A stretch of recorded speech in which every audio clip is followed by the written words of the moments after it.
Dove eravamo rimasti? Il 27 novembre era da fare? No, no, è 1° dicembre dobbiamo fare. Ah, meno male. Chiedo scusa, ma io leggo anche altri volumi, quindi non porto il segno di quello che abbiamo registrato insieme. 1° dicembre 1924. Continue morti che la divina volontà riceve dalle creature nel bene che vuole dare. Luisa prende parte a questa continua agonia e a queste pene della divina volontà, perché vive in essa. Ecco il motivo del suo soffrire. Non si tratta di una notte oscura. Fiat. Mi sentivo amareggiata al sommo e mentre pregavo piangevo la dura mia sorte ed essa di essere priva di colui che formava tutta la mia vita. Il mio stato è irriconoscibile. Nessuno si muove a pietà di me, tutto è giustizia. E poi, chi si vuol muovere a pietà di me, se colui che è la fonte della pietà me la nega? Ora, mentre piangevo e pregavo, mi sono sentita prendere le mani fra le mani di Gesù e sollevandomi in alto ha detto: venite tutti a vedere uno spettacolo sì grande e non mai visto, né in cielo né in terra, un'anima continuamente morendo per puro amor mio. Al dire di Gesù si sono aperti i cieli e tutta la gerarchia celeste mi guardava. Anch'io mi guardavo e vedevo la povera anima mia appassita e morendo come solo un attimo, solo un secondo.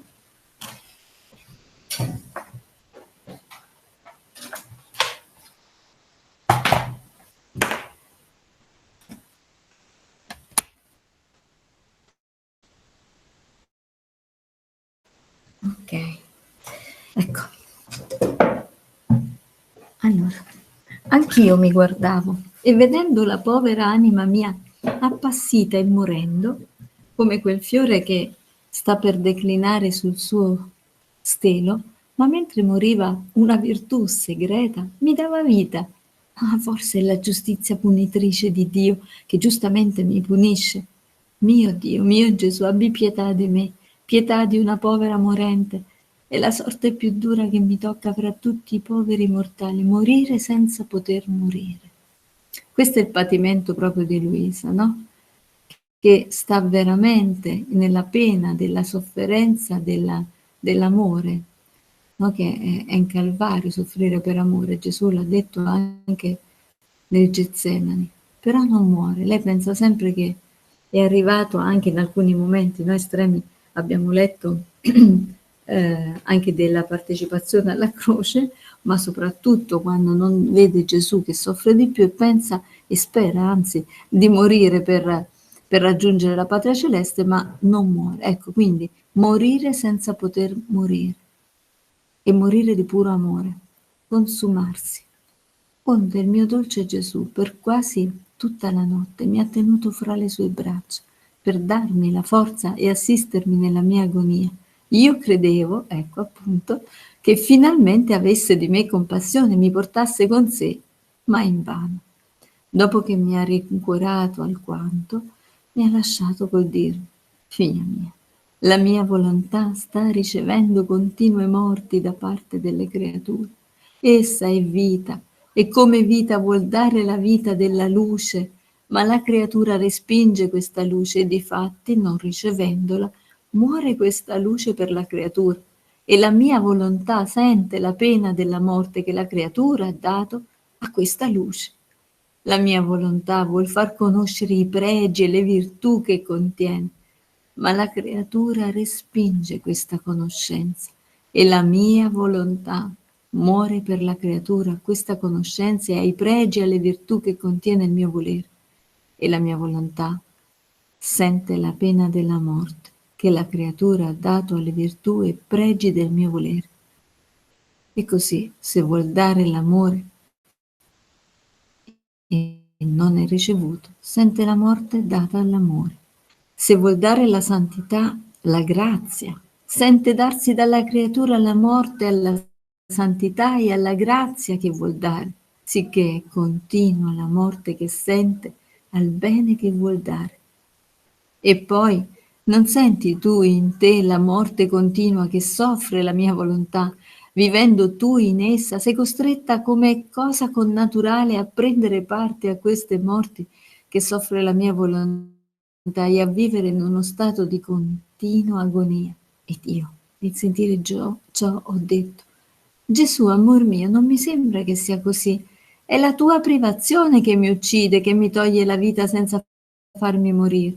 E Gesù, la mia privazione da una parte, la mia volontà dall'altra, che tenendoti assorbita in sé ti fa parte delle sue pene. Figlia mia, il vero vivere nel mio volere comporta che non c'è pena che la mia volontà riceva dalle creature di cui non renda partecipe l'anima che vive in essa. Fiat. Oh, quindi vediamo subito da questo ultimo, di questo ultimo insegnamento, no? Non c'è pena che la mia volontà riceva dalle creature di cui non renda partecipe l'anima che vive in essa. Quindi voler entrare nel dono o entrare, ma con l'aspettativa di mantenersi e raggiungere un apice, chiedendo di non soffrire, è un parametro umano. Bisogna invece chiedere: fammi vivere della tua volontà, che è tutto amore. E nell'amore ci sta appunto, che l'amore nulla, Gesù dice in un altro brano, l'amore nulla vuole esonerarsi di quello che vive l'altro, cioè l'amore vuole tutto in comune. E quindi anche le pene, perché quando si ama si vuole tutto dell'altro, no? Ce lo dice Gesù in un altro brano. E quindi per forza di cose si deve volere e si vuole anche le pene, perché vogliamo sollevare Lui, perché tutto quello che è tuo è mio.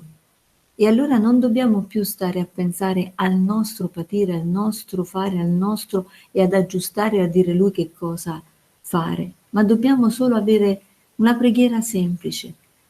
Io sono tuo, sono tua e tu sei mio. Venga il tuo regno. Cioè io mi dono e io mi fondo e tu ti fondi, o per meglio dire fonditi in me, io ti do tutto, fonditi in me ed io mi fondo in te e facciamo vita insieme. La sto dicendo in più parole diverse, ma noi questo ci dobbiamo solamente veramente abbandonare a vivere, solo questo. È chiaro che poi la sua vita, somministrata alla nostra nullità, quindi fuso in noi, ci darà Lui tutto quello che è l'amore al sacrificio, la forza, la conversione della pena in amore, perché la creatura come Luisa, no? Quando soffre, che cosa dice? Com'è bello stare con Gesù anche in mezzo a 1000 tormenti. Perché l'amore somministra quella forza, quel gaudio, quella necessità comunque di non badarci, cioè si bada a Lui, si bada all'amore, è soddisfatta l'anima. E quindi tutto quello che c'è fuori è tutta un'opera di soddisfazione, anche il sacrificio stesso della sofferenza, che si trasforma, si attenua, perché quando c'è l'amore tutto sembra minore. I sacrifici, ce lo dice sempre Gesù in un altro brano e lo possiamo pensare sulla vita nostra. La madre che vuole il figlio si sacrifica volentieri a tante cose per pensare al figlio, al punto che gli stessi sacrifici per curare un bambino, per curare un figlio, non appaiono più come tali. Lo stare in casa la sera perché ci sono i figli e non andare più fuori non diventa un sacrificio, diventa anzi all'esterno abbiamo detto tante volte, no? Può sembrare un sacrificio, ma invece è una gioia, invece diventa addirittura anche io dico badare ai figli la sera, ma per dire anche badare alla casa, badare alla famiglia, diventa invece uno scopo di vita, un qualcosa che edifica, che dà dignità, un qualcosa che riempie e che dà felicità. Eppure questo le madri e le mamme ce lo dicono, eppure sono indaffarate, corse di qua e di là, però è un sacrificio di amore e che diventa anche un gaudio, perché ha lo scopo dell'amore. Quindi, detto questo, Luisa che pensa ha questa morte, appunto continua per la privazione di Gesù, Gesù però le dice non è solo questo e c'è quest'altro, cioè che ti sto comunicando perché siamo uniti e più che uniti fusi e c'è poi che non mi vedi e allora hai questa sofferenza. Però tutta la sofferenza, cattedra di sapienza, è una palestra di formazione degli santi, degli eroi. Viceversa, qui tutta un'elencazione di chi non vuole vivere nella divina volontà. Figlia mia, la mia volontà sta ricevendo continui morti da parte delle creature. Essa è vita e come vita vuole dare la vita della luce, ma la creatura respinge questa luce e quindi ricevendola muore questa luce per la creatura. Quindi Dio dà la grazia. Quante volte si sente dire, no? Ma perché non mi dà le grazie? Perché se non si ha la disposizione a riceverle, noi possiamo pregare tanto per le persone, ma se la persona non è intenzionata a ricevere, è di ostacolo lei stessa. Le preghiere, ha detto Gesù, non vengono sprecate, restano intanto a soddisfare Dio, perché se amiamo per gli altri, Dio è soddisfatto, è la persona che non riceve la grazia. E tutto il mare di grazia, di benedizione che Dio elargisce perché è soddisfatto, lo riceveranno le anime disposte. Restano comunque come crediti per tutti coloro che vengono a essere, diciamo, riempiti e poi al momento opportuno, se non riceveranno questa grazia, ritornerà sulle anime che hanno elargito, si distribuirà per gli altri. Ok, va bene. Ditemi se posso andare avanti, se c'è qualcos'altro.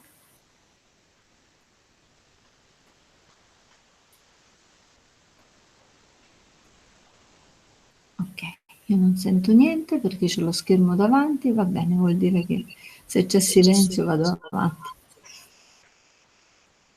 Sì, Io via, vai avanti. Okay.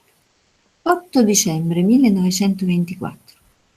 L'immacolato concepimento di Maria non fu senza una prova, superata da lei con perfetta conoscenza e decisione fin dal primo istante della sua vita. Senza prova non si può essere graditi a Dio. Egli prova la nostra volontà, senza la sua tutto il resto non serve a niente. Stavo pensando all'immacolato concepimento della sovrana regina mamma. Nella mia mente affluivano i pregi, le bellezze, i prodigi del suo immacolato concepimento, prodigio che supera tutti gli altri prodigi fatti da Dio in tutta la creazione.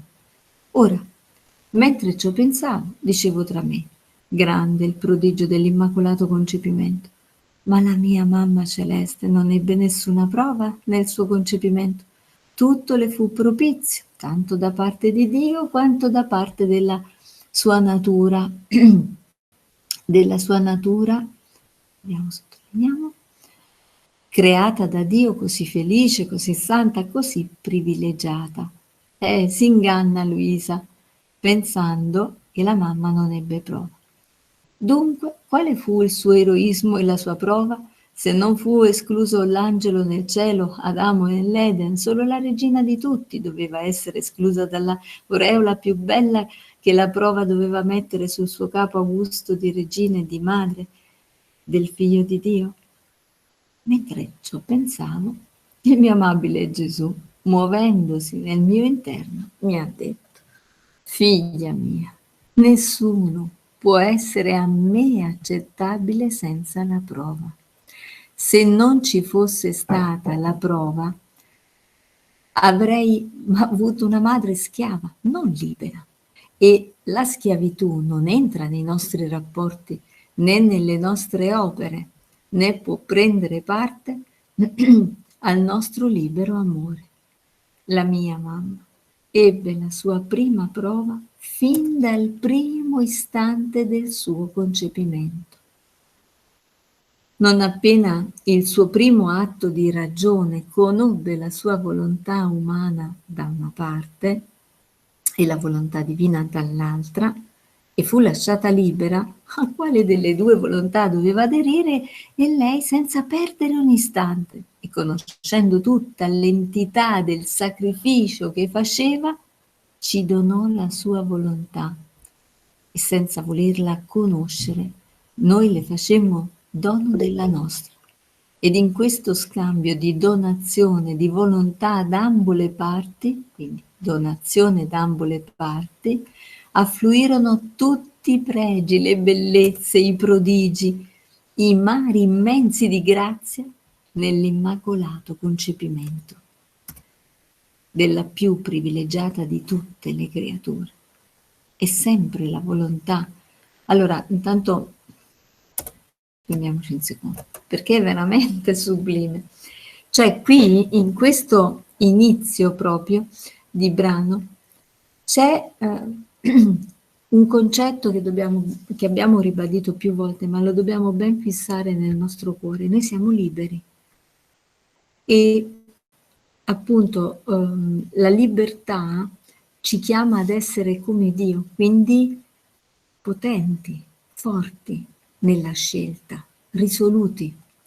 Adamo fu provato, la mamma fu provata, ed ecco che Dio trovò Adamo non forgiato, non forte, non deciso, debole, malgrado non avesse conosciuto nessun aspetto del male. E la mamma, conosciuta la sua volontà, quindi saputo, la negò e consegnò tutta la volontà. Ma noi in questa, proprio per essere libera, proprio per poter avere il merito, perché ha scelto e ha rifiutato, quindi ha rifiutato la sua volontà, ha vissuto la prova, il sacrificio perpetuo, il martirio di questo sacrificio perpetuo, che è non vivere di volontà umana. E noi subito ci leghiamo a questo atto, mamma, e anche noi vogliamo entrare in questi mari immensi e dare la nostra volontà a te, Dio Padre, e non vogliamo conoscerla più, l'abbiamo conosciuta abbastanza, adesso basta, la vogliamo proprio rigettare. È sempre la volontà che sono solito di provare. Tutti i sacrifici, anche la morte, senza la volontà, mi farebbero schifo. Guardate, sono veramente di fuoco queste parole. Uno pensa di offrire chissà che cosa, è la logica umana che non funziona. Lui vuole quello, perché avendo la volontà ha tutta l'anima a sé.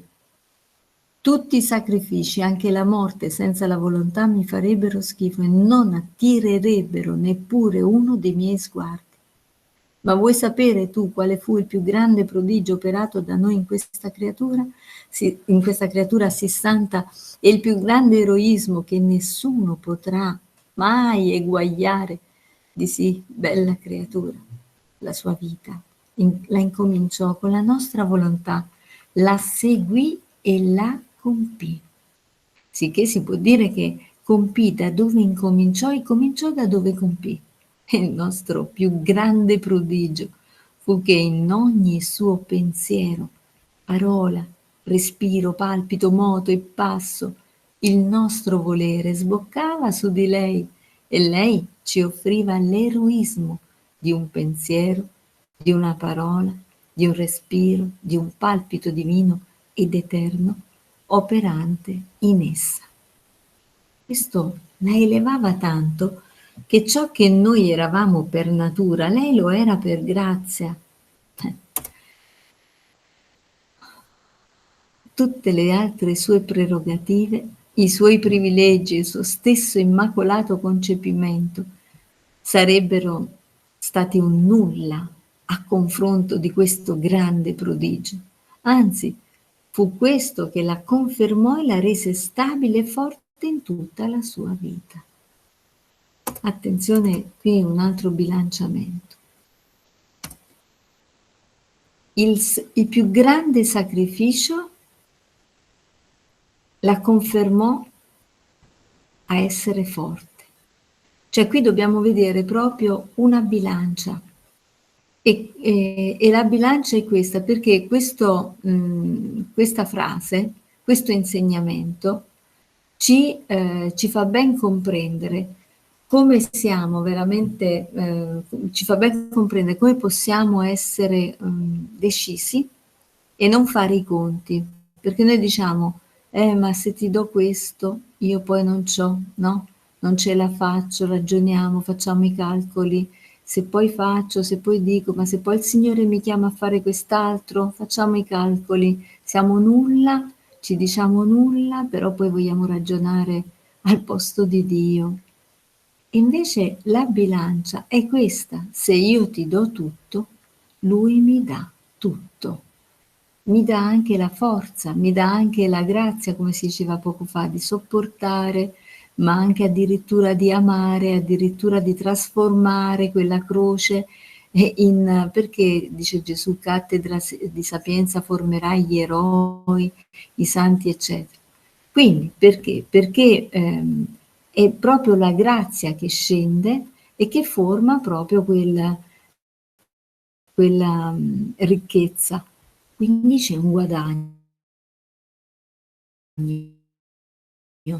guadagno che praticamente, mentre l'anima, e qui sto dipingendo veramente dei contenuti dorati, quindi oro puro, e in questa bilancia veramente noi veniamo ad arricchirci.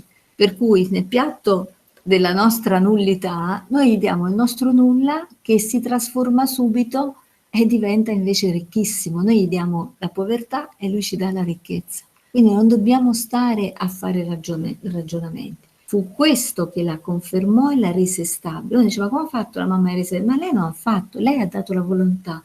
Quindi noi dobbiamo capire che se io ti do la mia volontà, senza fare i calcoli umani, non sono, non ho, non posso, lui ci darà la forza, lui ci darà la grazia, lui ci darà la perseveranza, la capacità, gli attributi di pace, di gioia, di costanza, eccetera, eccetera. Questi sono doni di grazia, ma noi dobbiamo dare la volontà. La mia volontà continua, sboccante su di lei, ecco appunto, sboccante su di lei, le partecipava la natura divina, perché non aveva più una natura umana. Se gliel'aveva dato una volontà umana, se gliel'aveva data, quindi tutto quello che adesso riceveva era tutto di natura divina. Ok, vediamo. E il suo continuo riceverla, quindi la mia volontà continua, sboccante su di lei, le partecipava la natura divina e il suo continuo riceverla la rese forte nell'amore. Quando diciamo dobbiamo leggere il libro di cielo perché è il nutrimento, infatti gli insegnamenti vissuti poi col desiderio che diventino vita e quindi col sacrificio di non vivere noi ma di far vivere solo Lui, forma la grazia dentro la nostra povertà e ci trasforma nella grazia. La grazia prima si riceve e poi ci trasforma e diventiamo grazia. La mamma quindi era tutta divina, forte nel dolore, distinta fra tutti. Fu questa la nostra volontà operante in lei, quella che attirò il Verbo sulla terra. Quindi solamente questo poteva far sì che Gesù si incarnasse, trovare in lei la sua stessa qualità divina, che formò il seme della fecondità divina per poter concepire un uomo e Dio senza opera umana e la fece degna di essere madre del suo stesso creatore. Perciò io batto sempre sulla mia volontà perché conserva l'anima bella come uscì dalle nostre mani e la cresce come copia originale del suo creatore. E per quante opere grandi e sacrifici uno possa fare, se la mia volontà non entra in mezzo, io li rifiuto e non li riconosco, non è il cibo per me. Le opere più belle senza la mia volontà diventano cibo della volontà umana, della propria stima e dell'ingordigia della creatura. Fiat. Quindi Gesù ci fa benissimo capire, anima, non considerare le tue miserie. E se fosse anche per te, umanamente parlando, il più grande sacrificio, se non mi dai la tua volontà, io non apprezzo. Anzi, stiamo proprio nell'amor proprio, perché escludiamo questa chiamata e di dover fare dono a lui, fare solo per lui.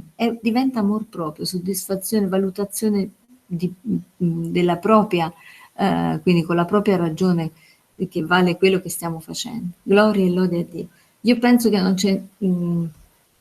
guardiamo un attimino su. Quindi c'è la formula della vittoria nello stesso momento in cui è un acquisto, no? Nello stesso momento in cui si mette la moneta, quando si compra qualche cosa, si danno i soldi e si riceve però quello che volevamo. Quindi si dà la moneta nella nostra volontà e riceviamo tutta una grazia, quindi infinita. Praticamente diamo un centesimo e abbiamo un assegno in bianco che può essere continuamente rinnovato. Fiat, gloria e lode a Dio. Quindi non abbiamo la valutazione del nostro nulla, ma doniamoci in toto. La mamma ebbe tutto, madre e regina. E il titolo che adesso ancora non è stato proclamato sicuramente, ma sicuramente è certa la cosa che arriverà. E noi siamo chiamati a pregare e a sostenere, appunto come insegna Gesù, a essere quei poggi che benché piccoli, non guardiamo a noi, ma nell'atto di fusione il nostro piccolo atomo, come ci dice Gesù, diventa invece un atto divino che è in grado di dare soddisfazione. Quindi facciamoci piccoli, ma facciamolo regnare, che possa così poi pensare lui ad affrettare tutto, anche il dogma della redenzione. Fiat. 24 dicembre 1924. Se c'è qualcosa mi fermate, se no facciamo questo ultimo brano. Continua agonia e morte di Gesù nel seno di sua madre. Gesù soffriva 3 morti continue. La nascita di Gesù è culmine e rinnovamento di tutta la creazione. Fin dall'incarnazione vuole darsi a tutti in modo irrinunciabile. Daniela, puoi leggere te così cambiamo un po' voce? Sì. I Poi miei ti giorni, fermo quando vedo. sì. I miei giorni sono sempre più dolorosi. Sono sotto il duro torchio della dura privazione del mio dolce Gesù, che come ferro micidiale mi sta sopra per uccidermi continuamente. Ma mentre arma l'ultimo colpo per farla finita, me lo lascia sospeso sul mio capo. Ed io aspetto come refrigerio quest'ultimo colpo per andarmene al mio Gesù, ma invano aspetto. E la povera anima mia, ed anche la mia natura, me ne sento consumare e disciogliere. Ahi, i miei grandi peccati non mi fanno meritare di morire. Che pena, che lunga agonia. Deh, mio Gesù, abbi pietà di me. E solo conosci il mio stato straziante. Non mi abbandonare, né mi lasciare in balia di me stessa. Ora, mentre mi trovavo in questo stato, mi son sentita fuori di me stessa, dentro ad una luce purissima. E in questa luce scorgevo la regina mamma ed il piccolo bambino Gesù nel suo seno virginale. Oh Dio, in che stato doloroso si trovava il mio amabile bambinello. La sua piccola umanità era immobilizzata. Stava coi piedini e manini immobili, senza il più piccolo moto. Non c'era spazio né per poter aprire gli occhi, né poter liberamente respirare. Era tanta l'immobilità che sembrava morto, mentre era vivo. Pensavo tra me, chissà quanto soffre il mio Gesù in questo stato, e la diletta mamma nel vederlo nel suo proprio seno così immobilizzato, l'infante Gesù. Ora, mentre ciò pensavo, il mio piccolo bambinello, singhiozzando, mi ha detto: «Figlia mia, Le pene che soffrì in questo seno virginale della mia mamma sono incalcolabili a mente umana. Ma sai tu quale fu la prima pena che soffrì nel mio primo atto, nel mio primo concepimento e che mi durò tutta la vita? La pena della morte. La mia divinità scendeva dal cielo pienamente felice, intangibile da qualunque pena e da qualsiasi morte.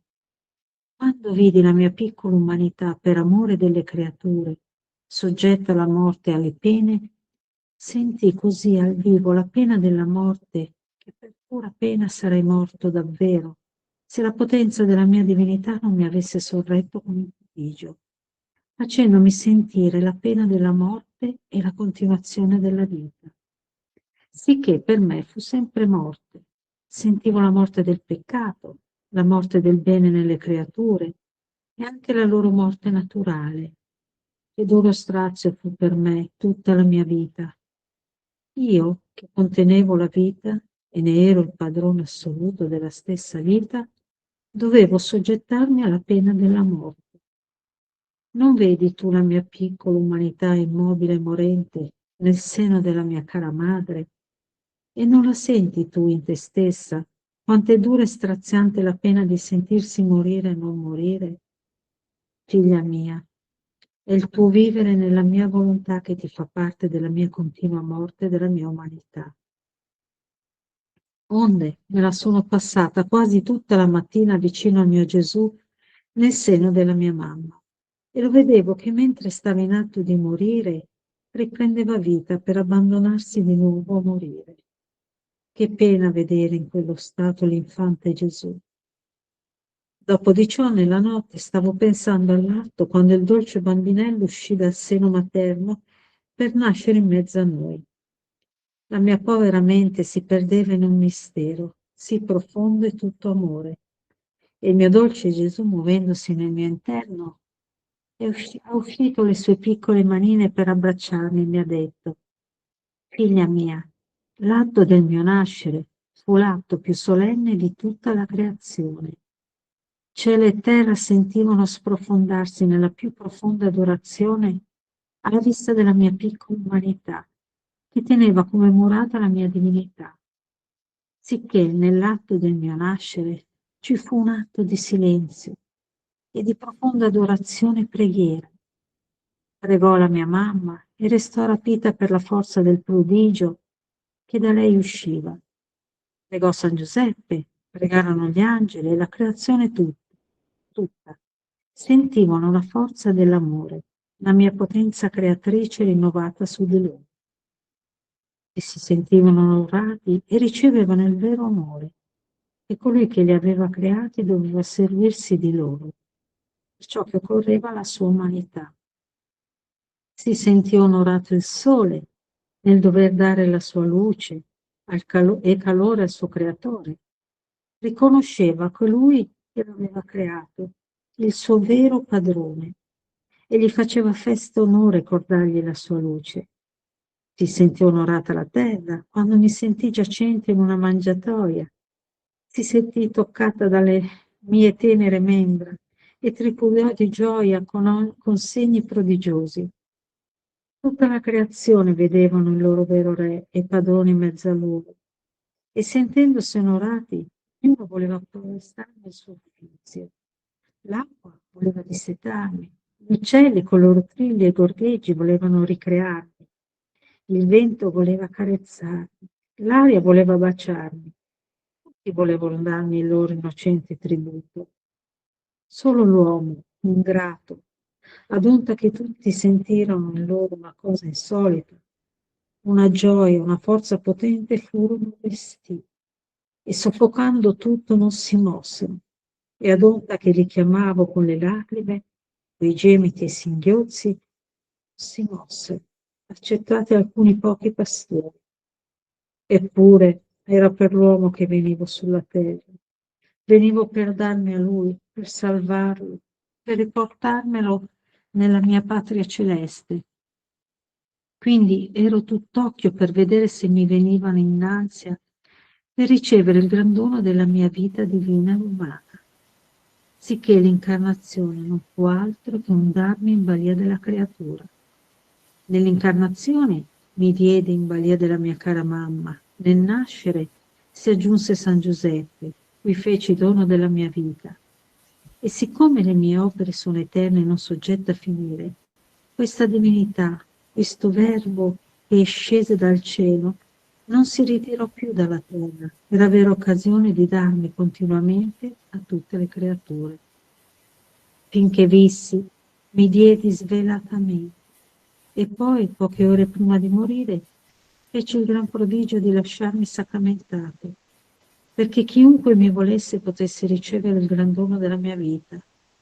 Non badai né alle offese che mi avrebbero fatte, né ai rifiuti di non volermi ricevere. Dissi tra me, mi sono dato, non voglio più ritirarmi, mi faccio pure quello che vogliono, ma sarò sempre di loro e a loro disposizione. Figlia mia, questa è la natura del vero amore, l'operare da Dio, la fermezza e non ritirarsi a costo di qualunque sacrificio. Questa fermezza nelle mie opere è la mia vittoria, la più grande delle mie glorie. Ed è questo il segno se la creatura opera per Dio, la fermezza. L'anima non guarda in faccia a nessuno, né alle pene né a se stessa, né alla sua stima né alle creature. Ad onta che le costi la propria vita, lei guarda solo il Dio, per cui si è prefissa di operare per amor suo e si sente vittoriosa di mettere il sacrificio della sua vita per amor suo. Il non essere fermo è della natura umana e dell'operare umanamente. Il non essere fermo è l'operare delle passioni e compassione. La mutabilità è debolezza, è viltà e non è della natura del vero amore. Perciò la fermezza deve essere la guida ad operare per me. Perciò nelle mie opere non mi cambio mai, siano quel che siano gli eventi, fatto un'opera, una volta fatta, per sempre. Via. Fiat. E chiudiamo veramente in bellezza questi tre brani di stasera, dove Gesù proprio ha fatto, riscorriamo un attimino, ritorniamo un secondino al 1° dicembre, dove appunto Luisa vive continue morti e Gesù dice, riallacciamoci all'ultimo brano, no? Dice che è una partecipazione, l'anima che vive nella divina volontà sta in continuo atto, attenzione, di vita, diceva come l'anima che vive la divina volontà sta in continuo atto di vita e di morte. Perché? Perché è in partecipazione alla vita di Dio. Quindi c'è una morte dell'umana volontà e c'è quindi un sacrificio, ma c'è anche il partecipare e quindi il prendere tutte le partecipazioni di dolore di Gesù, di un dolore che è chiaro, è chiarissimo, non dobbiamo, lo ripeto ancora, misurare secondo la nostra logica, ma dobbiamo accettare questa verità, poi sarà un sacrificio, una sofferenza di amore, sarà un'agonia di amore, sarà una dolce agonia di quell'attesa, questo ognuno lo sentirà e lo vivrà in modo specifico e personale. Quindi non facciamo non cadiamo nei ragionamenti umani, ma stiamo alla verità con la massima fiducia di quella frase di Maria, che è un po' che non diciamo, quindi diciamocelo, che Maria insegna nel libro La Vergine Maria nel Regno della Divina Volontà, quando dice tutto gli diedi, non negai mai nulla alla Santissima Trinità, perché sapevo che non mi avrebbero mai fatto del male. Questo è il ragionamento, che è l'unico ragionamento che possiamo fare. Tutto ti do perché non mi farai mai male.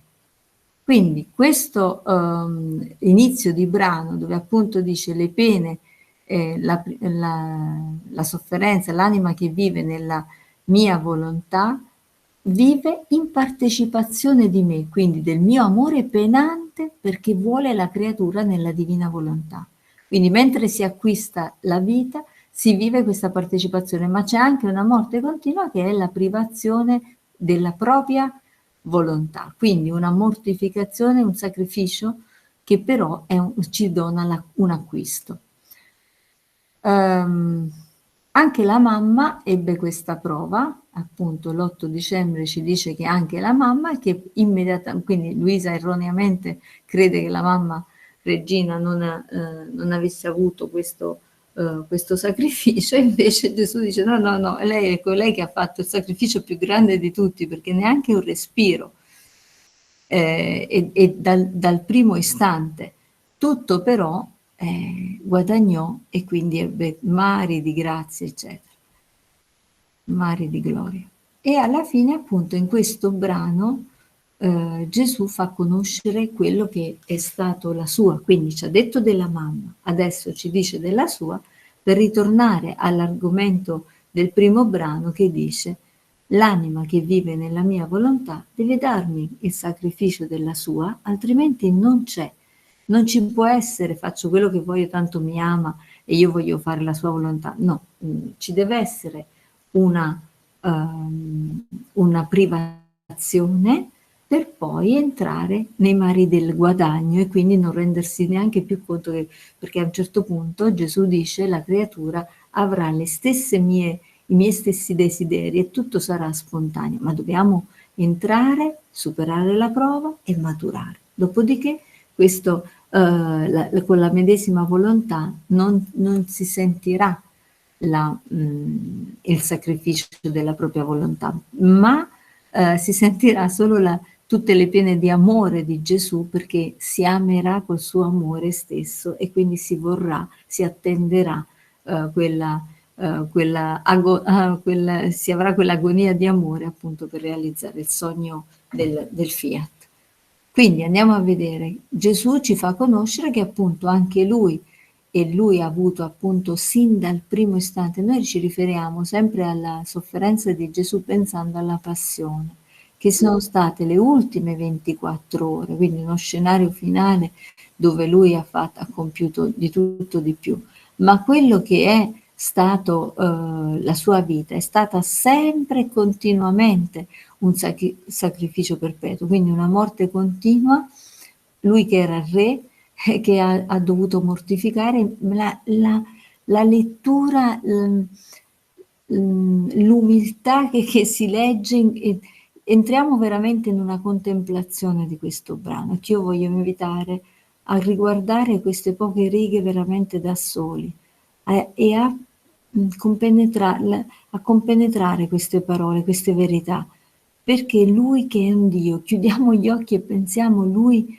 Dio, per cui può tutto, cioè poteva venire veramente nella gloria, in una festa, in un benessere di Gaudio, si leva tutto e si mette a soffrire dal primo istante, quindi totale 34 anni, 33 più la gestazione, per poi finire in un modo atroce. E sentiamo le battute finali, cioè di questo amore che si sviscera continuamente. Quando dice, allora, sicché per me fu sempre morte, io che contenevo la vita, compenetriamo queste parole, queste verità, e ne ero il padrone assoluto della stessa vita, dovevo assoggettarmi alla pena della morte. Figlia mia, è il tuo vivere nella mia volontà che ti fa parte della continua morte della mia umanità. Quindi qui ripete la frase, l'insegnamento che ci ha detto nel primo. Ci partecipa. Quindi questa mortificazione noi la dobbiamo sentire, la dobbiamo vivere, non dobbiamo esonerarci, ma perché altrimenti entriamo nell'errore appunto umano, no? Dobbiamo capire la logica divina che è solo amore, quindi vuole la prova di un amore totale di dono. Mentre stava in atto di morire riprendeva vita per abbandonarsi di nuovo a morire. Figlia mia, l'atto del mio nascere fu l'atto più solenne di tutta la creazione. La creazione si sente onorata che Gesù nasce e ha bisogno del sole, dell'aria, quindi per scaldarsi, per respirarsi, dell'acqua per bere. e tutta la creazione lo accoglie e lo riconosce e gli fa onore, tranne la creatura umana. Tutti si sentivano onorati e ricevevano il vero amore che colui che li aveva creato doveva servirsi di loro per ciò che occorreva alla sua umanità. Si sentì onorata la terra, tutta la creazione, tutti volevano darmi il loro innocente tributo, solo gli uomini ingratti. Quindi ero tutt'occhio, attenzione, lui in tutto questo scenario stava solamente ad aspettare la corrispondenza d'amore per fare cosa? Per dare il gran dono della mia volontà divina ed umana. Quindi l'incarnazione fu praticamente tutto un dono, tutto continuo, continuo, continuo, non c'è stato quindi solamente la passione. Questo dobbiamo ben capire perché? Perché dobbiamo andare a fare gli atti di riparazione. E come li facciamo? Gesù, mi fondo in te e vengo passo passo dietro di te. In ogni respiro metto il mio ti amo, in ogni palpito, in ogni passo, in ogni momento che mangi, che dormi, che parli alle folle, che insegni agli apostoli, che sei nel dolore, nella sofferenza interna, che patisci perché non sei amato, che parli con la madre, che prendi i tuoi rifrigeri d'amore nella famiglia a Nazareth. Quindi dobbiamo rifare tutto e non solamente riferirci alla passione. E possiamo andare a prendere tutti gli atti che Gesù ha compiuto durante la sua esistenza di riparazione per i nostri peccati e di rifacimento degli atti che non abbiamo compiuto. Sento un click, chiedo solo un attimo così si finisce un attimo il periodo. Finché vissi, mi diedi svelatamente, poi poche ore prima di morire feci il gran prodigio di lasciarmi nel sacramento. Anche questo, la vita di sacramenti, come si fa a pensare di voler avere le grazie, di poter avere miracoli, perché tutte le grazie sono miracoli, Dio ci vuole dare miracoli continuati, continuamente, ma come si fa se non apriamo, se non stiamo noi nell'unione con Lui? Lui ha lasciato i sacramenti. Che cosa sono i sacramenti? Cioè veramente è una roba come il canto che ci ha fatto sentire Fra Tonino l'altra sera, no? Ma sono parole del Libro di Cielo. I sacramenti cosa sono? Il battesimo, ricevi la vita divina, il riconciliarsi con la creatura, il donare una vita divina. Che cos'è il sacramento della riconciliazione? Liberare l'anima, e sappiamo che quando c'è la confessione non è solo il perdono, quindi la liberazione dal male, ma è anche un dono di grazia, perché l'anima riceve un credito di grazia, quindi se ne esce libera dal peccato e più c'ha pure la moneta per crescere in grazia. Questo perché si dice più spesso andiamo e meglio è? Perché più ci spogliamo, quindi attraverso un pentimento sincero, e veniamo liberati, perdonati, quindi possiamo avanzare, ma anche usciamo con una grazia della benedizione, della purificazione, della grazia di riconciliazione. Gesù ce lo dice anche nel Libro di Cielo, quando l'anima si avvicina io gli do sempre, gli do sempre, gli do sempre.